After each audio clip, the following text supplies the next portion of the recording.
Good morning everyone. বলো তো আমি কোথায় চলে এসেছি? ফটাফট কমেন্ট করে বলো। আচ্ছা ঠিক আছে, তোমরা চেষ্টা করো, আমি বলে দিচ্ছি। এটা হলো কানলার 108টা শিব মন্দির। কেমন লাগলো এই জায়গাটা? তোমরা সবাই এসে কিন্তু এখানে মন্দিরে এসো। এখানে 108টা ভোলে বাবার মূর্তি আছে। পরের ভিডিওতে তোমাদেরকে দেখাবো ভোলে বাবার 108টা মূর্তি।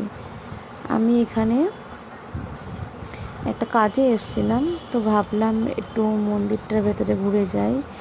আমিও প্রথম আসলাম, আমিও কোনোদিন আসিনি, তবে আমার বেশ ভালো লাগলো। আশা করছি তোমাদেরও বেশ ভালো লাগবে। খুব সুন্দর একটা মনোমুগ্ধ পরিবেশ, একদম শান্ত ভোলে বাবার মন্দির।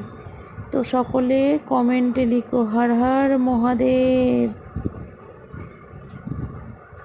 আমি ভোলে বাবার ভীষণ ভক্ত।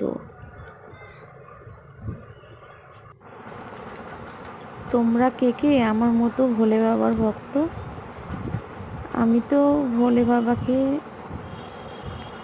সব সময় মানি, কারণ এই জগতে আমার মনে হয় ভোলে বাবা ছাড়া আর কেউ নেই।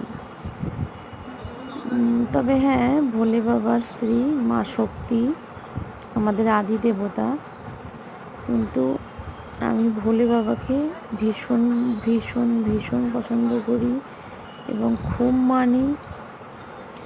তো সকলে কমেন্টে হর হর মহাদেব লিখে যেও।